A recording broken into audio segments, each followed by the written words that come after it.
जी अस्सलाम वालेकुम। Hope you are doing well. Hope so previously आपने दोनों वीडियोस देख ली होंगी एलएलसी फाइलिंग के लिए। जिस तरह हमारी सीरीज चल रही है, फर्स्ट वीडियो में जिस तरह आपको मैंने बताया था कि आपने अपनी एलएलसी के लिए जो है बिजनेस एड्रेस कहाँ से बाय करना है, कैसे बाय करना है, और अपना जो रजिस्टर्ड एजेंट आपका होगा वो आपने कैसे बाय करना है। ठीक है, और आपने अपना बिजनेस नंबर कैसे बाय करना है। सेकंड वीडियो भी मैं कंप्लीट सारा बता चुका हूँ कि आपने अपनी फ्लोरिडा में एलएलसी को कैसे फाइल करना है, क्या उसका प्रोसीजर है, ए टू जी क्राइटेरिया सारा बता चुका हूँ। ठीक है, अब इस वीडियो में आपको बताऊंगा कि आपने अपनी एलएलसी के लिए एसएसएन जो फॉर्म है आपने के फॉर्म को कैसे फिलअप करना है और अपना ईआईएन को कैसे अप्लाई करना है। ठीक है, सो उसके लिए आपको ये सारा जो कंप्लीट फॉर्म नजर आ रहा है इसको कहते हैं एसएसआर फॉर्म। ठीक है, एसएस 4।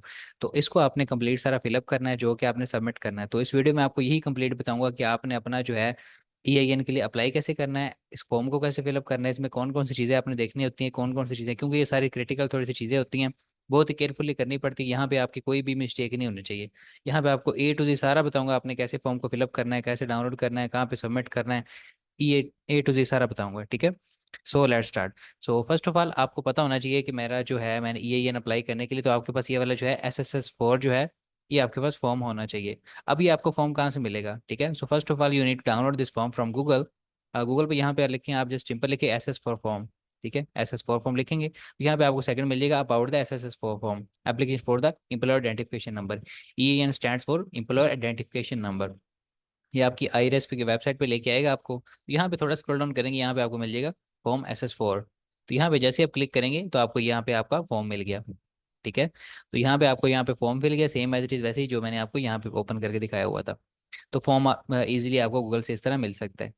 तो ये आपने फॉर्म फिलअप करना है जिसके अब यहाँ पे आपके पास आपकी सारी इन्फॉर्मेशन प्रीवियसली होनी चाहिए जो कि प्रीवियसली मैंने सारी बताई हैं। होप सो आपको वो सारा प्रोसीजर भी कंप्लीट भी कर लिया होगा आपने। ठीक है, तो यहाँ पे जो मैं आपको पॉइंट करूँ, ठीक है, या तो उनको नोट डाउन कर लें या वीडियो अगेन देख लीजिएगा जिसमें आपको कंप्लीट समझ आ जाएगी कि इसको फिलअप कैसे करना है, कौन कौन सी यहाँ पे इन्फॉर्मेशन आपने ऐड करनी है। ठीक है, so first of all point number 1, यहाँ पे आपने क्या करना है, अपना जो आपका LLC नेम है, ठीक है, वो आपने यहाँ पे पुटअप करना है। ठीक है, तो यहाँ पे जिस तरह हमारे प्रीवियसली अपनी LLC को लेके आ रहे हैं, हम यहाँ पे पुट करते हैं। ठीक है, निशान LLC। तो ये हमारी LLC का नेम है, तो ये भी यहाँ पे पुट करेंगे। ठीक है, अब उसके बाद आपका जो है बिजनेस एड्रेस वो आपने यहाँ पे पुट करना है, जो आपकी अपनी LLC का रजिस्टर्ड है मेलिंग एड्रेस है, बिजनेस एड्रेस जो होगा वो आपने यहाँ पे पुटअप करना है। ठीक है, यहाँ पे जो आपको 4A फॉर्म है यहाँ पे आपका होगा। तो रैंडमली कोई पिक करते हैं, आपने अपनी कंपनी का डालना है, बट मैं जस्ट आपको प्रैक्टिस के लिए जैसे आपको चीज़ें बता रहा हूँ आपने यहाँ करना है। यहाँ पे आपको मेरा एक टेम्परेरी मेरे पास पड़ा हुआ एड्रेस तो मैं यहाँ पे पुटअप कर देता हूँ। ठीक है, यहाँ पे आपका हो गया। ठीक है, अब उसके बाद नीचे आप जब 4B में आएंगे ये वाले कॉलम में, तो यहाँ पे आपका जो है सिटीजन जो आपका सारा बिजनेस एड्रेस ये वाला है वही आपने यहाँ पे पुट कर देना अपना।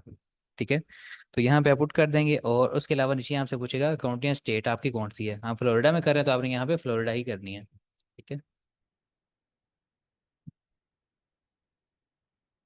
यहाँ पे अपनी फ्लोरिडा स्टेट कर देंगे। ठीक है, अब यहाँ पे आपने ये वाली इन्फॉर्मेशन पुट कर ली, यहाँ पे आपका बिजनेस एड्रेस आ गया और ऊपर LLC नेम आ गया। अब नीचे यहाँ से आपसे पूछना नेम ऑफ रिस्पॉन्सिबल पार्टी, ये जो LLC ओनर है यहाँ पे आपने उनका नेम लिखना है। तो यहाँ पे मैं अपना नेम लिख देता हूँ। ठीक है, तो यहाँ पे जो responsible person of third party है यहाँ पे उसका नेम आ गया सारा। ठीक है, अब उसके बाद अब यहाँ पे आपसे नीचे एक और चीज़ पूछेगा, यहाँ पे SSN ITIN या EIN। अब हमारे पास तो यहाँ पे कोई इन्फॉर्मेशन नहीं है, तो अब हमने क्या करना है, यहाँ पे हम ऐड करेंगे अपना कोई भी। ठीक है, हम यहाँ पे जस्ट आप लिखेंगे फॉरेन। ठीक है, FOR। ठीक है, यहाँ पे हम लिख देंगे फॉरेन, क्योंकि हम ये पे अप्लाई कर रहे हैं क्योंकि हम फॉरेन हैं। ठीक है, अगर हम US में रहते तो हमारे पास अगर ITN या SSN नंबर होता तो हम वो कर देते, बिकॉज हम फॉरेन में हैं तो इसीलिए हम यहाँ पे फॉरेन ही लिखेंगे।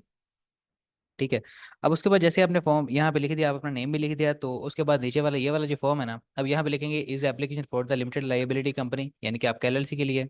तो बिल्कुल जी हम LLC के लिए अप्लाई कर रहे हैं, तो यहाँ पे आपने यस कर देना है।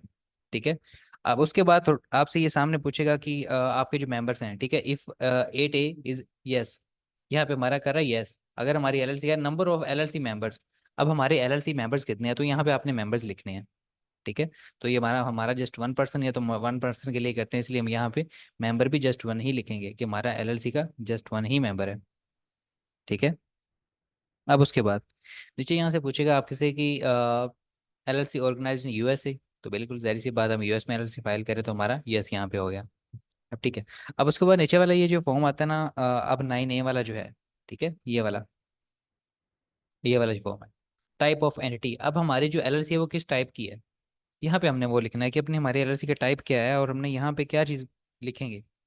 तो यहाँ पे आपको थर्ड नंबर पे मिल जाएगा, यहाँ पे आपको कॉर्पोरेशन। ठीक है। Entity form number is to be filled. यहाँ पे अपना एलएलसी जो नंबर है वो जस्ट आपने लिखना होता है अपना 1120। ठीक है, यहाँ पे अपना नंबर लिख देंगे। अब ये तो हो गया आपका ये वाला 9A वाला कॉलम। ठीक है। अब ये आपने कर दिया। अब उसके बाद ये वाली सामने वाला जो है ना, सामने वाले पे आपने कोई नहीं यहाँ पे कुछ लिखना है, ये वाला जो सारा है ना, यहाँ पे आपको कुछ और लिखने की जरूरत नहीं है। ठीक है। उसके बाद सिंपल जस्ट नीचे आ जाए। ठीक है। यहाँ पे आपसे स्टेट पूछेगा, तो स्टेट हमारी कौन सी है, फ्लोरिडा की है। हम यहाँ पे स्टेट लिख देंगे। ठीक है। यहाँ पे आपने कुछ भी लिखना है, जैसे यहाँ पे आपने यही लिखना था, और उसके बाद जैसे यहाँ पे आपकी स्टेट आ जाती है। ठीक है। जैसे आप स्टेट लिखेंगे, तो 10 नंबर पे यहाँ से एक और चीज़ पूछेगा कि हमारा जो है क्या बिजनेस स्टार्टअप वगैरह कर रहे हैं। ठीक है, हमारे बिजनेस के बारे में इसमें पूछेगा यहाँ पे। तो यहाँ पे हम न्यू बिजनेस स्टार्टअप कर रहे हैं, तो यहाँ पे हमारा आएगा फर्स्ट वाले पे ही, इसको करेंगे टिक। ठीक है। अब हमारा किस तरह का बिजनेस है, इसको यहाँ पे हमें ये भी बताना होगा कि हम किस तरह का बिजनेस स्टार्टअप कर रहे हैं। तो यहाँ पे जस्ट हम उनको लिख देंगे रिटेल। होलसेल भी लिख सकते हैं, but retail is the best, mostly यही यूज़ होता है एलएलसी फाइलिंग के लिए। आपने अपना यहाँ पे रिटेल बिजनेस लिख दिया। ठीक है। आपने अपने ऊपर स्टेट भी लिख दी। और उसके बाद यहाँ पे कुछ और चीज़ें रह जाती हैं, वो मैं आपको बताता हूँ। थोड़ा सा स्क्रॉल डाउन करेंगे यहाँ पे। ठीक है। Closing month of the accounting, यहाँ पे जस्ट आपने क्लोजिंग मंथ जस्ट दिसंबर लगा देना है। ठीक है, यहाँ पे आपने वो लगा दिया अपना दिसंबर। ठीक है। उसके बाद थोड़ा स्क्रॉल डाउन करेंगे, तो यहाँ से आपसे पूछेगा आप यहाँ पे आपने नहीं करना। ठीक है, जस्ट आप यहाँ से पूछेगा इंडिकेट प्रिंसिपल ऑफ द, आपका क्या बिजनेस है, अपने बिजनेस के बारे में आप क्या करते हैं, मतलब जो भी आपका काम है आप यहाँ पे लिख सकते हैं। ठीक है। आप यहाँ पे जस्ट अपना रीसेलिंग लिख सकते हैं, होलसेल बिजनेस भी लिख सकते हैं, तो आप किसी भी लिख सकते हैं। आप जैसे यहाँ पे लिख दें रिटेल एंड होलसेल बिजनेस। ठीक है। अब आप कैटेगरी लिख सकते हैं, किस कैटेगरी में, अब आप लिख दें इन होम एंड किचन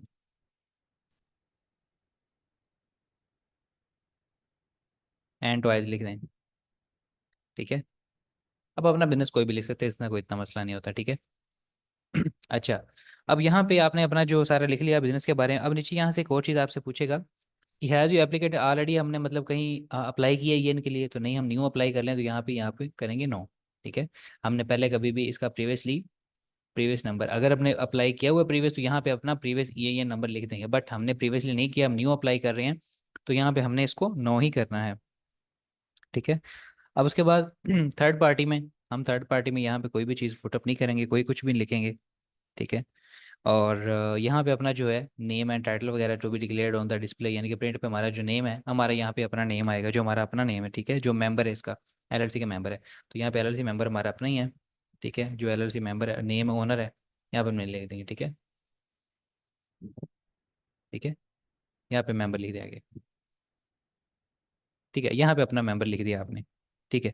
अच्छा, यहाँ पे आपने वो लिख दिया जो मेंबर है, आप किसी और का नहीं लगाना। अगर आप किसी एज अ वी या किसी की सर्विसेज दे रहे हैं, तो आप ये ना कहें कि मतलब मैंने एलएलसी फाइल किया तो मेरा नहीं माने, यहाँ पे नहीं।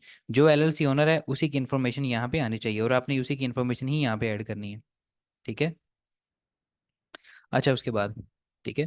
अच्छा, यहाँ पे एक और थोड़ा सा रह गया था पॉइंट, मैं आपको यहाँ पे बता दूँ। फर्स्ट डेट मतलब अगर यहाँ पे जो 15 नंबर वाला है ना कॉम, इसमें आपके कोई प्रीवियसली आपका कोई भी नहीं है इस तरह की एजेंट वगैरह, इस तरह incoming first date to be paid non residence. ठीक है, तो मतलब इस तरह की कोई चीज़ आपके पास इन्फॉर्मेशन नहीं है, तो जस्ट आपने इसको एम्प्टी कर देना। ठीक है, एन ओवर ही कर दें जस्ट इसको। ठीक है, बाकी यही इन्फॉर्मेशन है। ठीक है। अब मेन चीज़ यहाँ पे आप अपना एलएलसी नेम आपने दे दिया, अपना जो ओनर नेम है। अब उसके अलावा यहाँ पे दो चीज़ें जस्ट आपने और पुटअप करनी है। ठीक है। अब यहाँ पे आपने क्या करना है, यहाँ पे अपना लिख देना एप्लीकेशन नंबर। ठीक है, जो एप्लीकेंट है, जो एलएलसी ओनर है, उसका जो कॉन्टैक्ट नंबर होगा, जो आपने स्काइप से या वाई किसी जहाँ से भी बाय किया होगा, या आपका जो बिजनेस नंबर है, वो यहाँ पे आपने पुट करना है। ठीक है, तुम्हारे पास ये भी एक रैंडम नंबर है, तो यहाँ पे मैं इसको कॉपी करता हूँ और यहाँ पे आके पेस्ट कर देता हूँ। ठीक है। अब उसके बाद यहाँ पे आपसे क्या पूछेगा, आपका एप्लीकेशन जो फैक्स नंबर है। अच्छा, तो ये आती लास्ट चीज़। ठीक है, बाकी सारा हमारा तो फॉर्म फिलअप हो गया, जिस तरह मैंने आपको कंप्लीटली बता दिया। फॉर्म जस्ट इतना ही है। ठीक है। अब मेन चीज़ आती है कि चले हमने फॉर्म फिलअप कर लिया, अब हमने इसको सेंड कैसे करना है, किसको अप्लाई करना है, किसको सेंड करना है, हमें इसको सबमिट करने के लिए, ये इनके लिए। तो अब इसमें क्या करना है, यहाँ पे आपको सबसे पहले आपने एक फैक्स नंबर बाय करना है। ठीक है, फैक्स के आप जस्ट मोबाइल ऐप से भी कर सकते हैं, साइट से भी जा सकते हैं। वहाँ से जो आपको फैक्स नंबर मिलेगा, उसी नंबर पे आपने फैक्स करना है अपना ये वाले documents along with your LLC documents. ठीक है, तो ये आप उनको मर्ज करके वहाँ पे सेंड करेंगे, तो आपको अपना वो EIN के जो डॉक्यूमेंट्स हैं वो आपको प्रोवाइड कर देंगे। अब आपको बताता हूँ आप कौन सी सर्विस यूज़ कर सकते हैं, वो भी आपको बताता हूँ। आप जब सिंपल इधर आएंगे ना, अब आप लिखेंगे ई फैक्स, ठीक है, ई फैक्स लिखेंगे, ये जस्ट फैक्सिंग के लिए आपको साइट मिल जाती है जहाँ से अपना वो फैक्स नंबर बाय कर सकते हैं। ऑलमोस्ट आपको $15 to $20 के राउंड बट आपको ये मिल जाता है, बट आप लोअर इनका जो होता है $15 के राउंड बट होता है। यहाँ पे जस्ट इनकी अगर आप प्राइसिंग देखें तो प्राइसिंग पे आए तो यहाँ आपको मिल जाएगा। ई फैक्सिंग भी काफ़ी बेस्ट है, हम खुद ये यूज़ करते भी नहीं हैं, ठीक है। अब देखें एवरेज इनका $5 पे भी है, लेकिन बट मोस्टली हम जो यूज़ करते हैं ये भी प्रोटेक्टेड है और $15 में आपको ये मिल जाता है, ठीक है। और अब यहाँ पे स्टार्ट फॉर ओनली $15 यहाँ पे क्लिक करेंगे तो आगे यहाँ पे आपके सामने एक फॉर्मूला का आएगा, आपने चीज़ें इनकी पुटअप करनी है और यहाँ पे अपना अकाउंट क्रिएट करना है सबसे पहले इनके साथ। अगर आप कोई भी और फैक्सिंग भी यूज़ करें, सबसे पहले अपना अकाउंट क्रिएट करना है उनके साथ, देन उसके बाद आपने वो फैक्स जो होगा वो बाई करना है इनसे, ठीक है। यहाँ पे आपकी जो कंपनी कंट्री है जो आपने यूनाइटेड स्टेट दे देनी है, ठीक है। और यहाँ पे आपका क्रिएट आप अकाउंट क्रिएट कर देना है, ठीक है। यहाँ पे अपना करके और अपनी कार्ड डिटेल्स वगैरह एंटर करके तो परचेज कर लेना है, तो आपके पास एक फैक्स नंबर मेरा मिल जाएगा, ठीक है। तो जिस तरह हमारा एक इनबॉक्स होता है, मैसेज वगैरह ईमेल होते हैं, इस तरह आपको इनका ये एक इनबॉक्स मिलेगा। तो वहाँ पे आपने अपना जो है डॉक्यूमेंट्स इनको सेंड कर देने हैं। लेट से अगर आपके पास ये वो भी नंबर इस तरह नहीं होगा, जो फैक्स नंबर होगा लाइक इस तरह का एग्जाम्पल होगा, बस थोड़ा बहुत चेंज होगा उसमें। लाइक मैं यहाँ पे पुटअप करता हूँ, बट यहाँ पे हम न्यू कर देते हैं, ठीक है। मैं यहाँ पे कोई रैंडम सा करता हूँ, ठीक है। रैंडमली कोई भी, जस्ट आपको ये जो नंबर होगा ना वही आपको यहाँ पे मिलेगा, तो वो आपने यहाँ पे पुटअप करना है। अब आपने क्या करना है, अपना ये जो SS4 फॉर्म है ये वाला, और अपने LLC डॉक्यूमेंट्स, इन दोनों को मर्ज करके आपने उनको फैक्स कर देने हैं, ठीक है।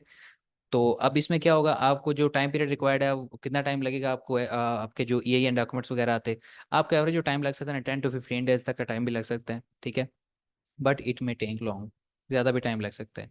आप IRS को कॉल करके भी उनसे पूछ सकते हैं, सिंपल गूगल पे जाके IRS की साइट का पे, तो अपना जो EIN की एप्लीकेशन है उसके बारे में पूछ सकते हैं कि मैंने ये अप्लाई किए हैं अपने डॉक्यूमेंट्स वगैरह EIN के लिए, तो कब तक मुझे रिसीव हो जाएंगे। बट आपको नॉर्मली कॉल करने की जरूरत नहीं पड़ती, आपको खुद ही डॉक्यूमेंट्स आपके फैक्स पे आ जाते हैं। और ये आपके डॉक्यूमेंट जो है वो अपना जो बिलिंग एड्रेस आपका ये वाला होता है, आपने जो रजिस्टर्ड एजेंट होता है, जो आपने एजेंट हायर किया होता है उसके पास भी डॉक्यूमेंट्स चले जाते हैं। बट आपके पास ये जो आपका फैक्स होता है ये आपको वन टाइम पे करना ही पड़ेगा, ठीक है। क्योंकि फ्री ऑफ कॉस्ट भी आपको कुछ मिल जाते हैं, लेकिन वो आपको जस्ट क्या होता है, आप अप्लाई कर देते हैं, उनका ट्रायल जो 7 डेज या कुछ दिन का होता है वो आपका खत्म हो जाता है, और ना ही आपके पास वो फैक्स की एक्सेस रह जाती है, और ना ही फिर उसका कुछ अप्रूव कर सकते हैं, ठीक है, ना ही आपको उसमें कुछ मिलेगा। इसीलिए आपको क्या करना होगा, इसलिए फैक्स कोई ना कोई नंबर बाय करना पड़ेगा। तो उसमें क्या होगा, आप उसमें फैक्स नंबर बाय करें, ठीक है, उसमें जाकर उनको सेंड करें, देन आपको उस पर डॉक्यूमेंट्स रिसीव हो जाएंगे, ठीक है। होप सो आपको थर्ड पर्सन ये भी सारा कंप्लीट प्रोसेस समझ आ गया होगा। बस आपने क्या करना है, ये जो फॉर्म है ना इसमें आपके सारा कंप्लीट जो है आपने कंप्लीटली फिल करना है, ठीक है। कोई भी आपकी मिसिंग यहाँ पे इन्फॉर्मेशन नहीं होनी चाहिए, जो जो पॉइंट टिक किए हैं वो भी टिक करने हैं। वो अगर कुछ कॉलम छोड़े हैं या कुछ टेम्परेरी हैं, जिस तरह ये थर्ड पार्टी में कुछ नहीं लिखा हुआ था, आपने जो जो चीज़ें बताई बस वो भी इन्फॉर्मेशन वहाँ पे पुटअप करनी है और आपने सबमिट करवा देना, ठीक है। होप सो काफ़ी ज़्यादा आपको समझ आया होगा, इससे भी नॉलेज मिला होगा। So subscribe to my YouTube channel. Thank you.